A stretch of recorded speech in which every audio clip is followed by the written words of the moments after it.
Hello everyone, my name is Bob Makaji and together with my group mates Jadon and Jonathan Silva, we'll be presenting on modeling cooling systems in car engines. And to introduce our topic, just imagine the last time you drove a car. When you started your car, a combustion process occurred in the engine, and this process releases a lot of heat.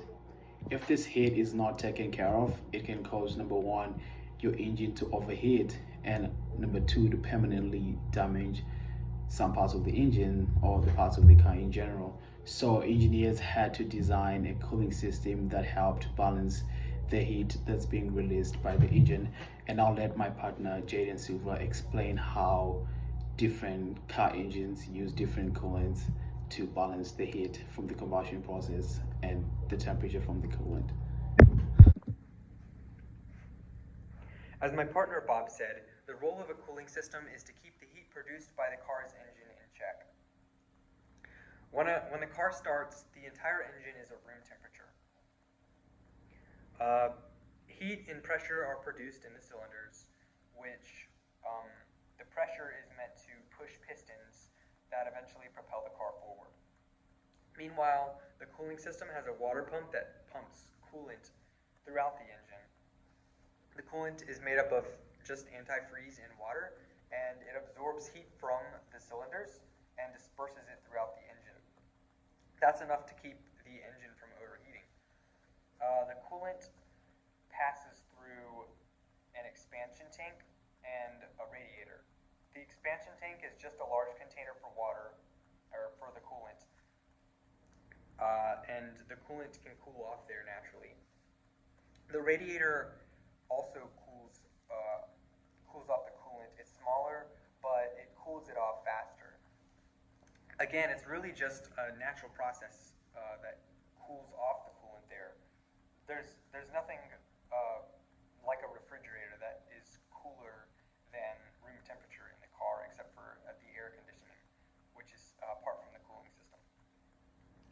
So this can be mathematically analyzed, what's actually cooling off the coolant, because it's nothing special besides its natural dispersing of heat that lets it stay cool enough to keep the entire engine from overheating. So I'll let Jonathan explain this mathematically.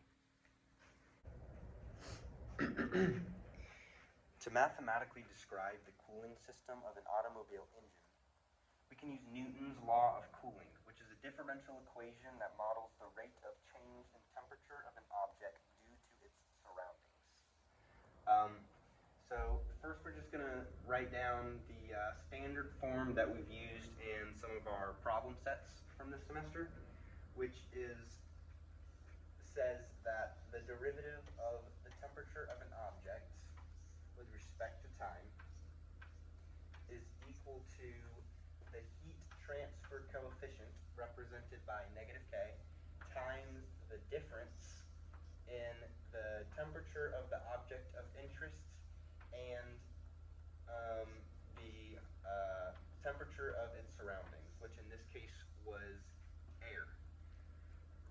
So to solve this differential equation, we can use an integrating factor. So the first thing I'm going to do is I'm going to distribute this k, this negative k, to get negative t sub e plus, negative k t sub e plus k t sub a. Now I'm just going to subtract the negative k t sub e from both sides to put the differential equation in standard form. So we get dt sub e dt equals,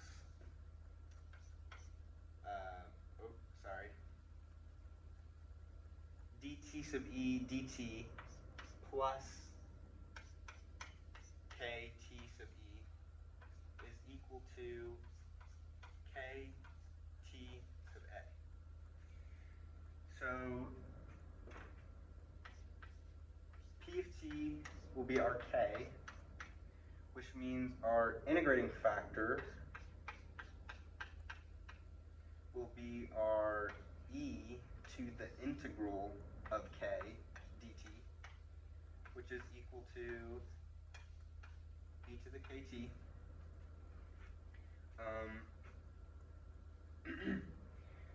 So therefore we have that e to the kt times t sub e is equal to the integral of k e to the kt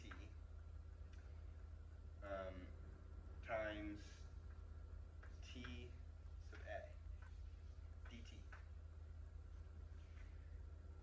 Solving this integral, we just get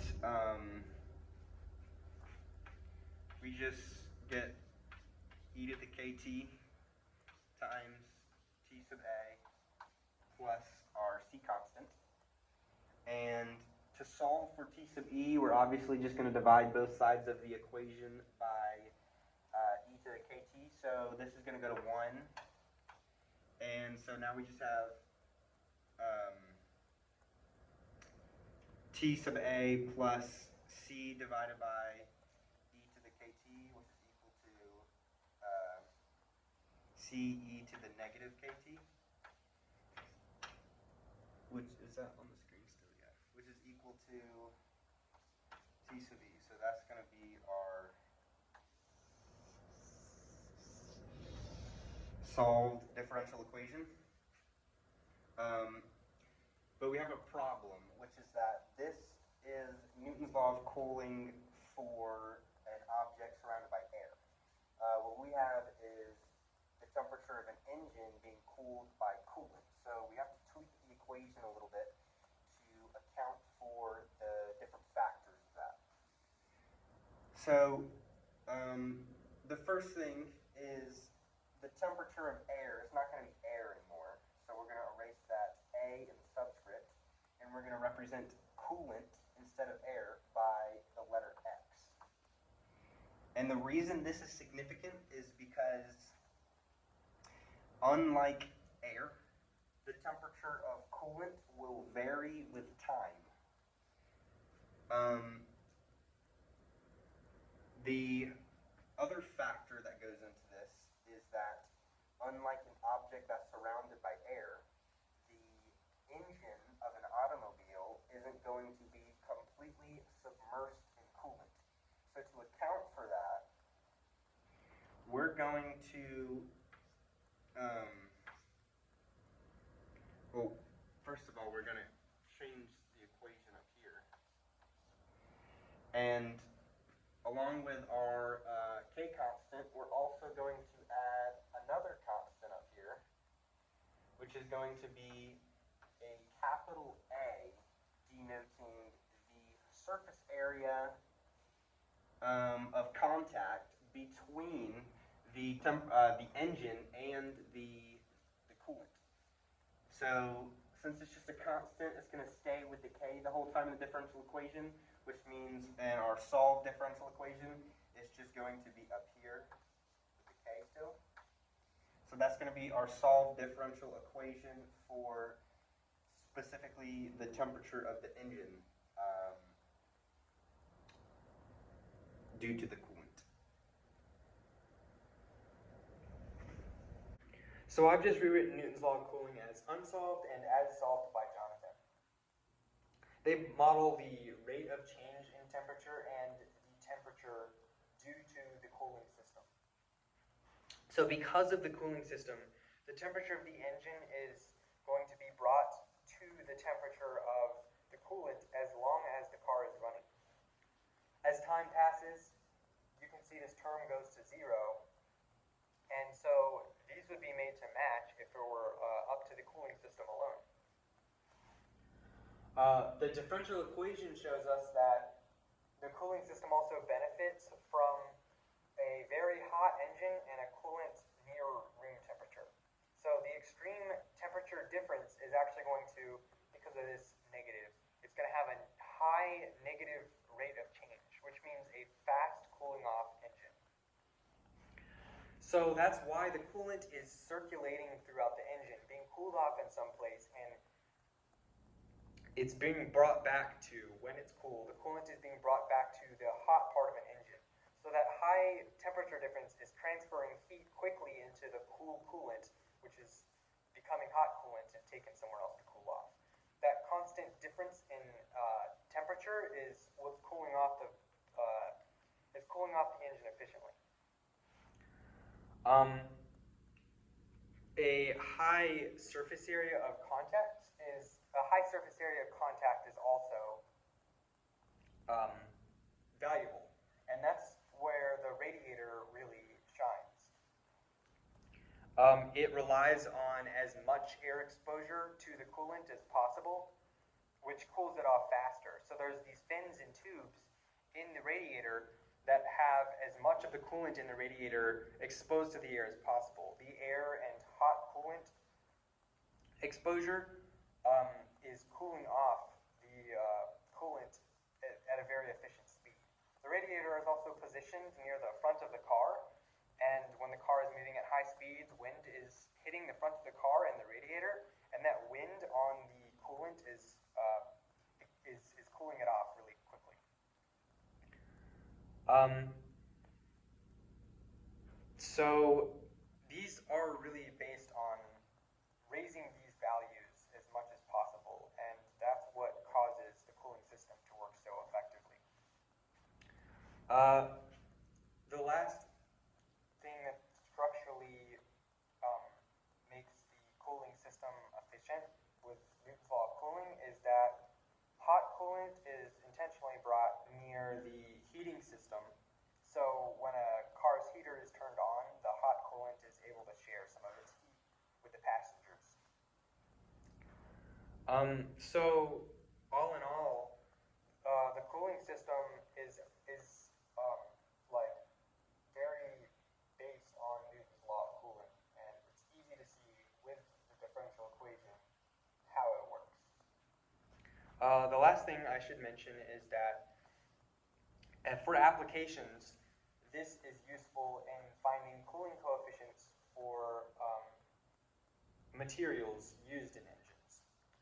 So just like our linear modeling problems have worked so far, all you have to do is you have to have a material, you record its temperature at like time 0 after it's heated up, and then sometime later after it's cooled off some, you record the time again and you record its temperature then, and you can deduct its cooling coefficient, its heat transfer coefficient from that. And that's what we've done with some of our linear modeling problems. So each material has its own cooling coefficient, and you can find out how effective these materials transfer heat or absorb heat. All of those things you can find out with solving this equation and some experimentation. Car engines are still, being engineered, and they work differently in different cars. So, like an electric car, for example, has a less intense cooling system, but it's still important. It's still essential to an electric car.